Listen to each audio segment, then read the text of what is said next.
Hello everyone, welcome back to another video. My name is Allison for those who don't know me, and welcome to my YouTube channel. I am newer to the YouTube space, but I absolutely love sharing fashion, beauty, lifestyle, everything with friends and family and now the internet. So I'm just so excited to be filming videos and having this YouTube channel as a space for me to just create and also to get to know new people and to just have fun. YouTube is just a really fun place and I really like it. So today's video, I'm going to be showing you how I do my makeup when I know I'm going to be on video or for photography, and it's more so about teaching you why I choose certain products and less about the exact products. You can definitely use what you have in your collection, and I just explain the techniques that I use and why I've chosen these why I've chosen these products for photos. So if you'd like to see how I got this makeup look and hear some of my tips and tricks, go ahead and keep watching, and also like this video if you want to see more videos like this, and subscribe to my channel if you like this video too, because it just shows me that you like my content and you want to see more from me. Today's video is going to be like my go-to look for when I'm doing photos or when I'm filming, and it's less about the exact products that I'm going to be using and more about the technique that I decide to do, my balance between cream products and powder products. So although all these products are amazing and look really great in photos, I tend to switch up the products that I'm using all the time just because I have a lot in my collection and I like to change up the product, especially depending on how my skin is feeling that day. So just wanted to put out that disclaimer since I do change my products a lot. The first part of makeup for photos that I think is super important is correctly priming your face. So that means I use two different primers. I'm going to use a more hydrating dewy primer on the outside of my face, and then I'm going to use a pore filling primer on the T-zone because that just, I think, looks really great in photos, and I think it just makes your skin look really natural and real and also flawless. So I'm using this one from Revlon that I'm almost out of. It's super nice.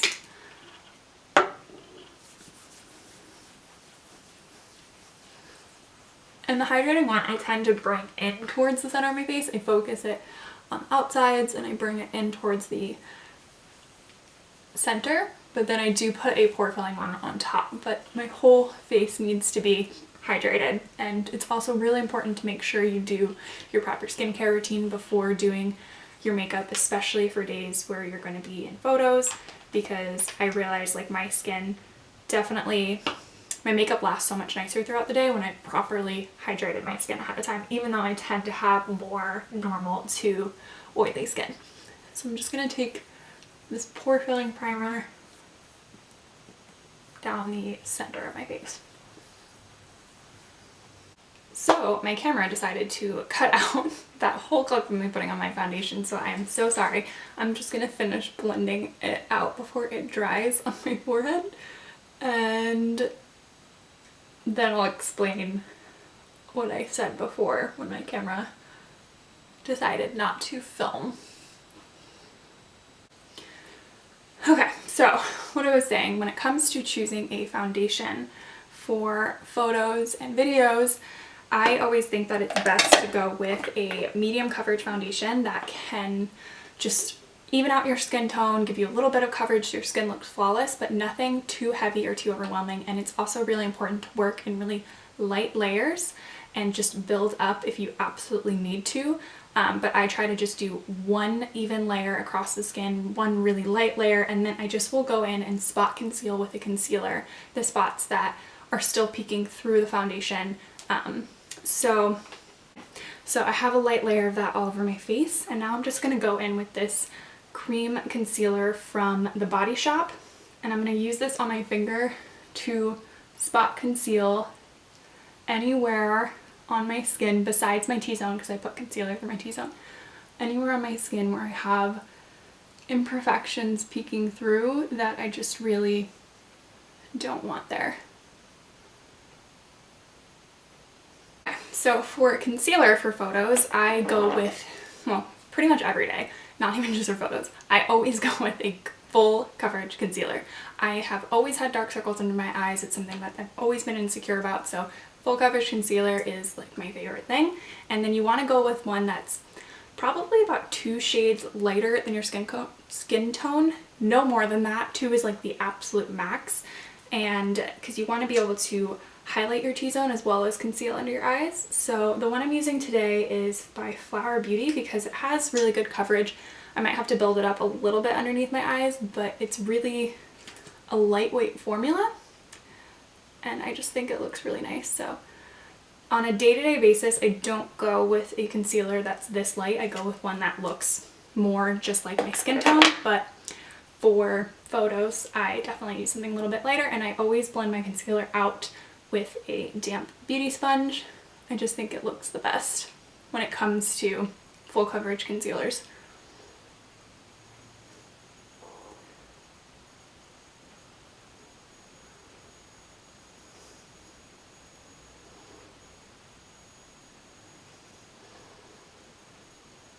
Blending is probably your most important step in makeup in general, especially for photos. You want to make sure everything is really, really nice and blended out, so that way there's no harsh lines and everything just really seamlessly flows into it. And I'm also going to use that as my eyeshadow primer.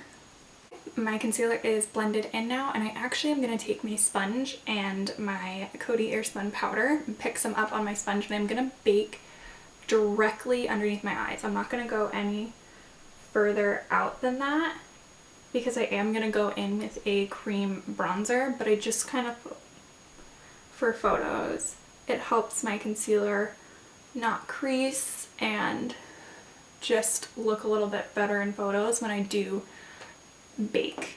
So I'm going to do that really quick, and then I'm going to go in with a cream contour bronzer kind of thing. So I always like to layer a cream bronzer underneath my actual bronzer because in photos I like to look really chiseled, really defined, really bronze, and I think that layering the two helps them look the nicest, and it actually looks more natural than just putting on a ton of powder bronzer. So I'm going to use this one from, this is actually just a concealer from Maybelline, but the formula is so nice and lightweight and the color is really great that I actually use it as like a cream bronzer. It's pretty warm, so that's why it's not really contouring, but you can call it that if you want.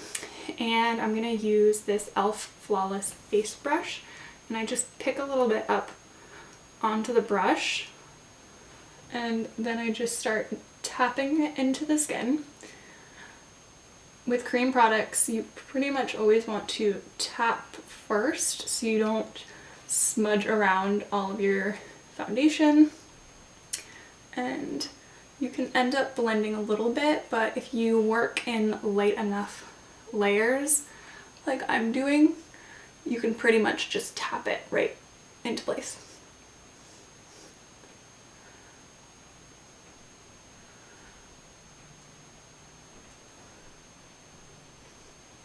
This bronzer also does, because it's a concealer, it's really nice to use for stuff like this because it actually ends up adding like a little bit of additional coverage, which is why I also like to go in with a lighter weight foundation.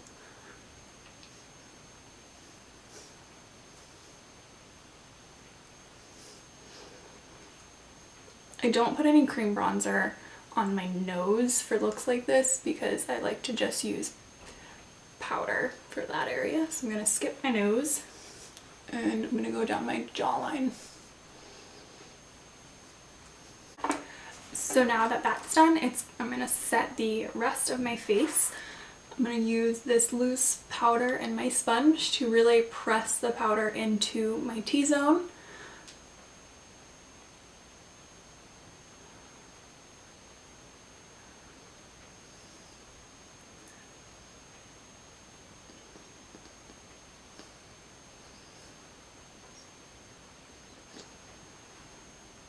And then I'm going to take a fluffy brush and pick up just a tiny bit of powder just so I'm not using a blank brush.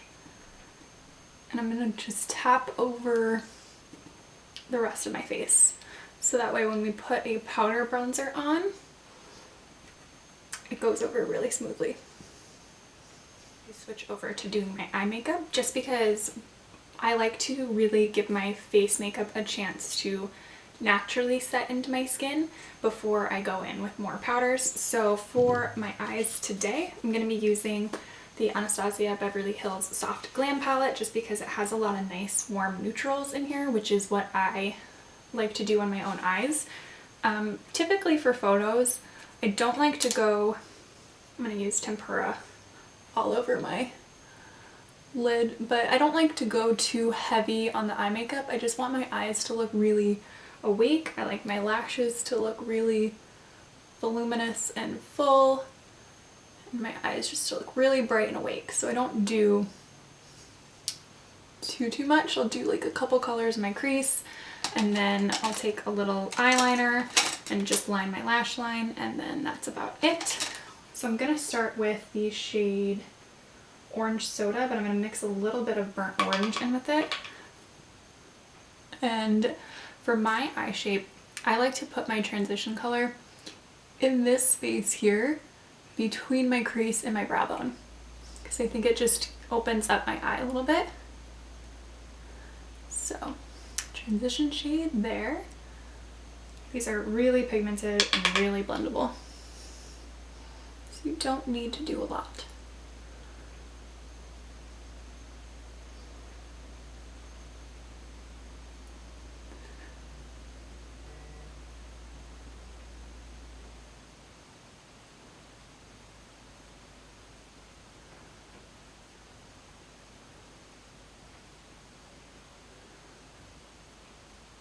So once my transition shade is really buffed in, I will go in with a slightly more tapered smaller brush, like this one. And I'm going to go in with burnt orange mostly, and a little bit of rustic. And this one, I'm going to start the color right here on the outer corner and just kind of concentrate it right there for a second before gently blending it into the crease, because I don't want it to go too far. Kind of want to just stay in the outer corner area.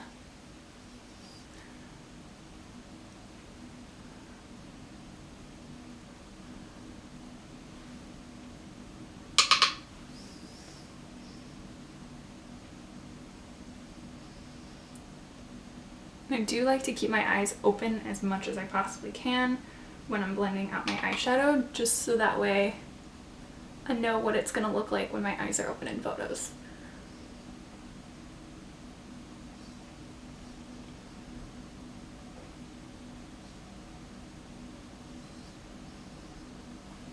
Okay, and then you go back in with your fluffy blending brush and you just soften those edges and smooth everything out.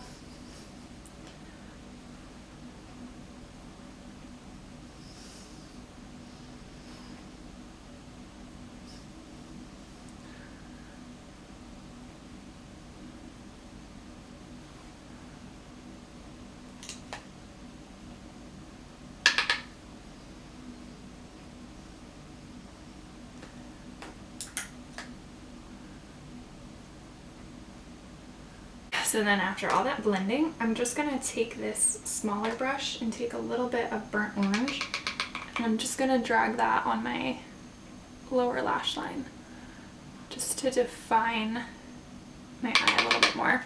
But I'm pretty much just leaving it on the outer half of my eye, just really slightly blending it so that way it's not like just there, a little bit of transition.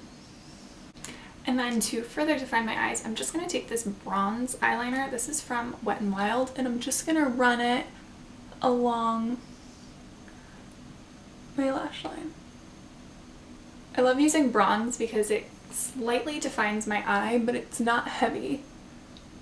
And I just think it really makes blue eyes pop. It's just really giving me a lot of problems today. But for the rest of my face, I'm going to use this Catrice California in a Box palette. I might use this highlighter. I might layer another one on top of it, but I love these shades in this palette. I love that the bronzer is two separate shades. One's a little bit lighter and warmer, one's a little bit darker and more red toned, so it just gives you a lot of options. So I'm going to take the lighter shade and I'm going to use that to set down the cream bronzer. These are really pigmented, really blendable. This is a great palette if you need one for travel, or if you're just looking to play around with like additional colors but you don't know what to invest in. This is a really great palette.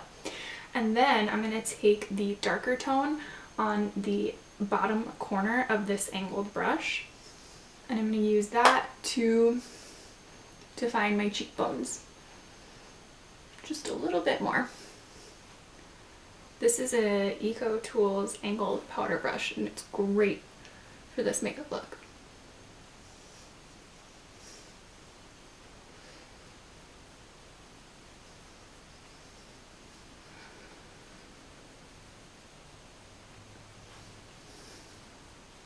And then I'm just going to use a small blending eyeshadow brush, and I'm going to use a mix of the two shades and just go down the sides of my nose just to slightly contour, I guess, but I don't really know how to contour my nose, honestly, so I just use bronzer on the sides just to give it a little bit of definition.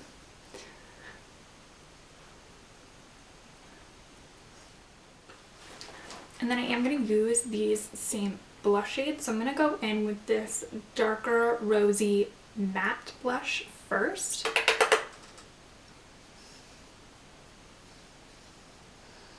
I tend to tap products on first, and then I go in and I slightly blend them. Just gives me a little bit more control.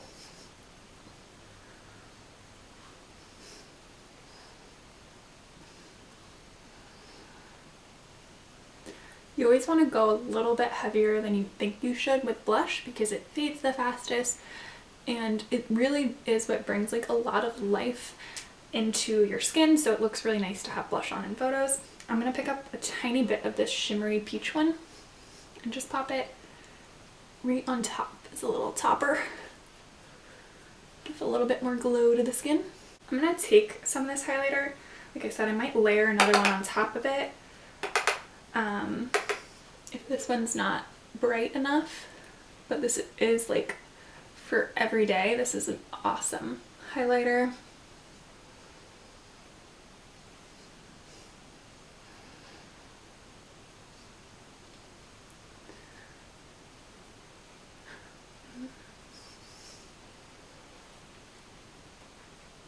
Yeah, I'm gonna layer one that's slightly lighter on top. This is the Pur Cosmetics Afterglow highlight.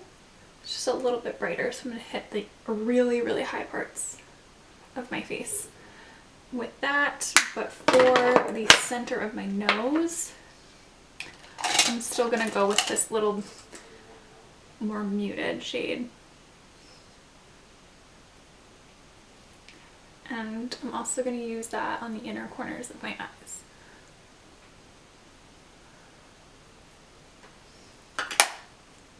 So I just went and did my brows off camera because I have to be really close up to a mirror to do them, and I was trying out a newer brow product that I also didn't know how it would go. It's the NYX Eyebrow Powder Pencil, and it's a eyebrow pencil that you actually sharpen, and I used one like this from the Brow Gal and I really liked it because I was able to sharpen it so much that I got like a perfect hair-like stroke. This one was pretty good too. So I really liked it so far, and I'm going to keep testing it out. But for brows and photos, go a little bit heavier than you normally would, but not anything too heavy. Like pretty much just do your natural brows. I just went a little bit heavier on the tail of my brow. Don't go any heavier on the front of your brow. But you will want to fill in your brows, even if you don't normally. For photos, definitely fill them in because you want your face to be really defined, and brows do that. So before we go in with mascara, I do setting spray, Urban Decay All Nighter, always and forever. So you're going to want to put setting spray on and then fan your face and wait for that to dry. And then once it's dry, you're going to go in with mascara. I'm going to use Maybelline Lash Sensational because it is the best.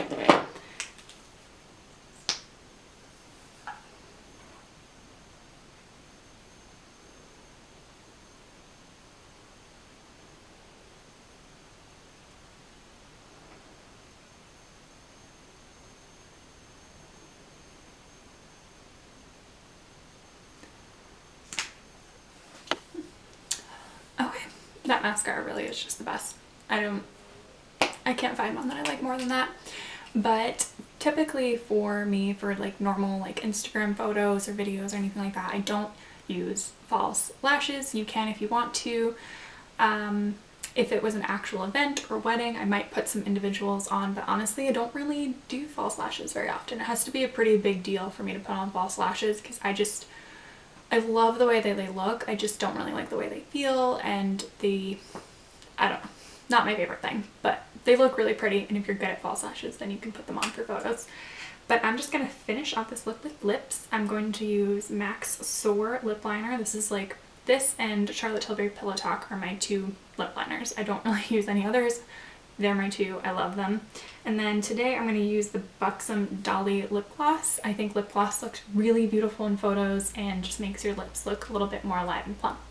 So I pretty much just line my lips. I don't really do any overlining or anything like that because it just doesn't look natural. It doesn't look like me.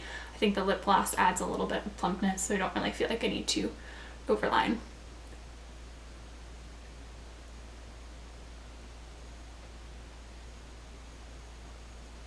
I have very small lips to begin with, and I just know that anyone who knows me will think I look crazy if I overline.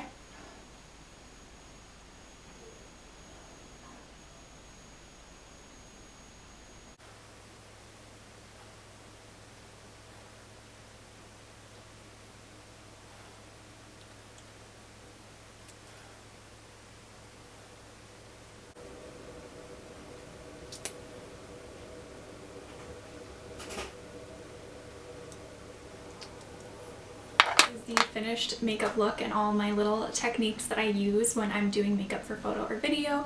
I hope this was helpful for you guys. If you liked it, be sure to give it a thumbs up and comment down below if you have any requests for videos. And let's just chat in the comments about your favorite products to use in photography. Thank you guys so much for watching, and I'll see you next time. Bye!